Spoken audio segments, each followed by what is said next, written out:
Assalamualaikum warahmatullahi wabarakatuh. Naik kereta ke Kota Malang untuk liburan. Jika tak kenal maka tak sayang, izinkan kami untuk berkenalan.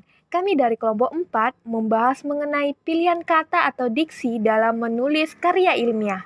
Yang beranggotakan saya Yulia Fitriani, NPM 2141 Azuri Aidi Ramadhani, NPM 2141 Rian Alpian, NPM 2141 Rido Adi Putra, NPM 2141 Baik, mari kita saksikan pembahasan dari kelompok kami.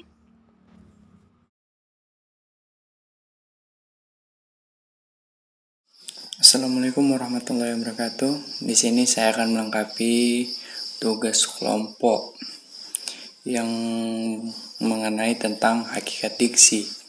Yang pertama adalah pengertian diksi. Diksi adalah pilihan kata atau kegiatan untuk memilih kata secara tepat dan sesuai dalam pengungkapannya, maupun dari lisan maupun tulisan.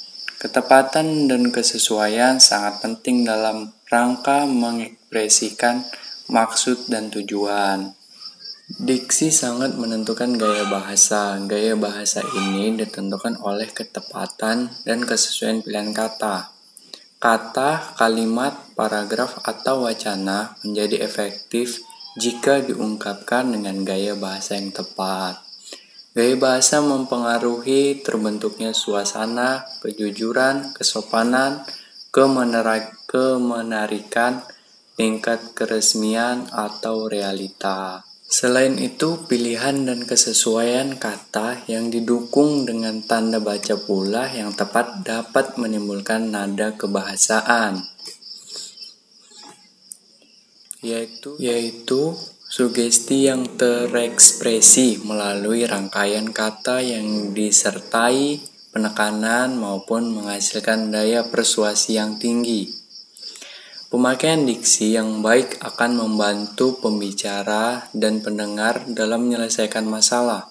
Begitu pula sebaliknya, gagasan atau ide akan sulit terima jika diksi yang digunakan salah sasaran atau tidak sesuai konteks pembicara dan pendengar. Sekianlah penjelasan saya. Terima kasih. Syarat diksi 1. Ketepatan dalam melakukan pemilihan kata dalam menyampaikan suatu gagasan. 2. Harus bisa membedakan kata khusus dan umum agar diksi terjamin sempurna. 3. Menguasai berbagai kosakata serta mampu untuk dapat memanfaatkan kata tersebut menjadi sebuah kalimat yang jelas, efektif, serta mudah untuk dipahami atau dimengerti. Fungsi diksi 1. Melambangkan ide yang diungkap secara verbal. 2. Membentuk wujud ungkapan gagasan yang tepat sehingga menyenangkan penyimak dan pembaca. 3. Mewujudkan komunikasi yang berterima. 4. Menciptakan atmosfer yang kondusif. 5. Menghindari dan mencegah perbedaan persepsi. 6. Mencegah salah pemahaman. 7. Mengefektifkan pencapaian target komunikasi.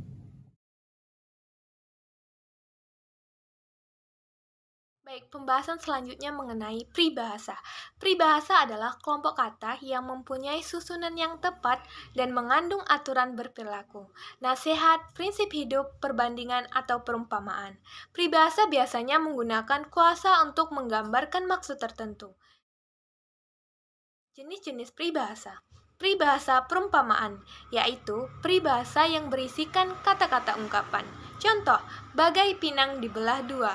Maknanya ialah merujuk pada dua hal yang sangat mirip satu sama lainnya. Pribahasa pepatah adalah pribahasa yang memiliki kandungan ajaran atau nasihat dari para orang tua.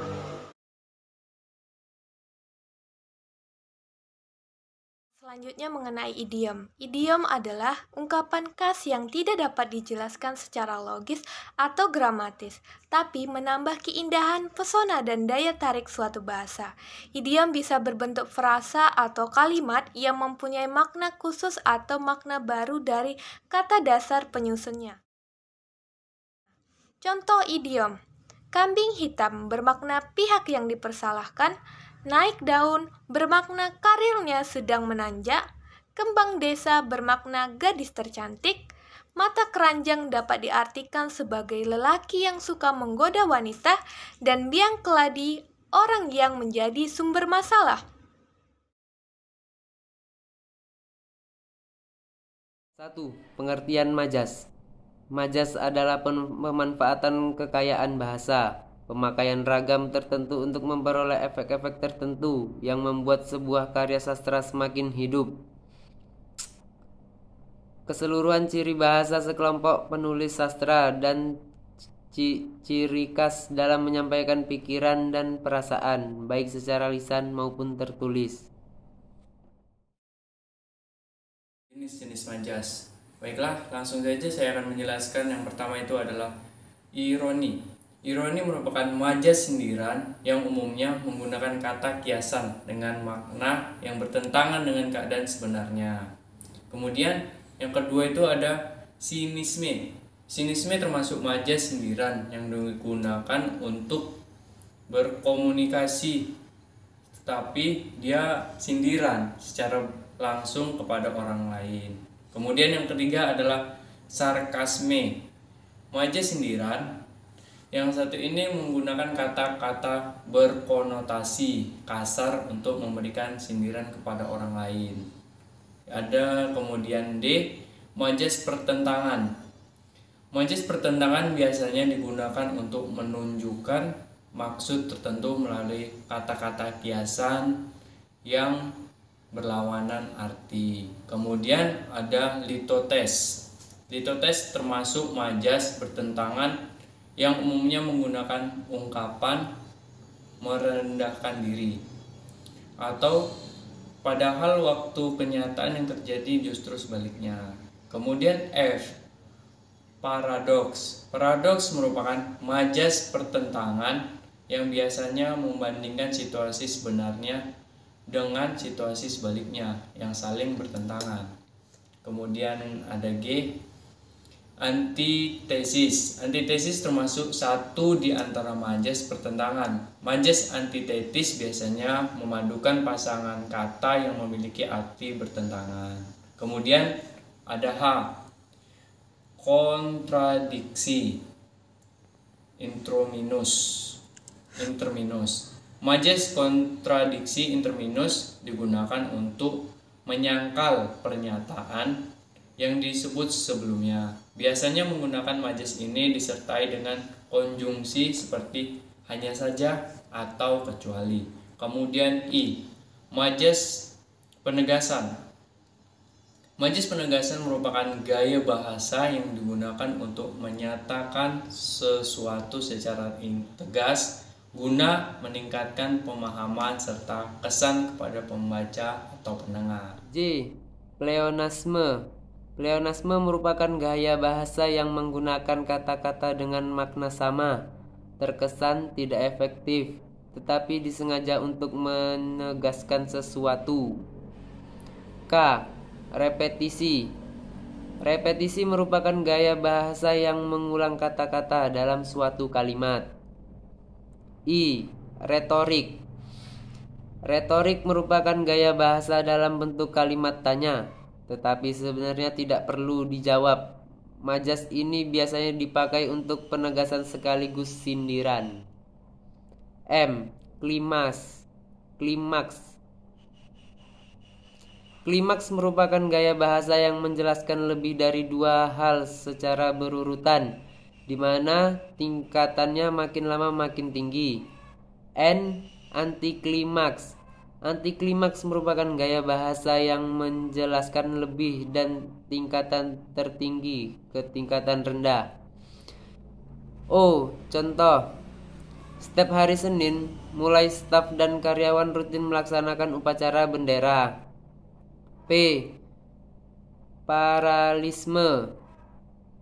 Q, paralisme merupakan gaya bahasa yang mengulang-ulang sebuah kata untuk menegaskan makna kata tersebut dalam beberapa definisi yang berbeda. Biasanya jenis majas ini digunakan pada sebuah puisi. R, Majas perbandingan. Majas perbandingan merupakan gaya bahasa berisi ungkapan dengan cara menyandingkan atau membandingkan suatu objek yang lainnya melalui proses penyamaan, melebih-lebihkan, atau pergantian. S. Hiperbola. Majas. Hiperbola termasuk sebagai satu di antara majas perbandingan. Majas hiperbola digunakan untuk mengungkapkan sesuatu dengan cara yang berlebihan, bahkan sering tidak masuk akal. T. Alegori. Alegori digunakan untuk menyandingkan suatu objek dengan kata kiasan.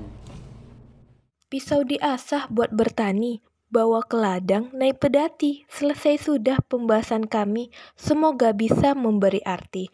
Wabillahi taufiq wal hidayah. Assalamualaikum warahmatullahi wabarakatuh.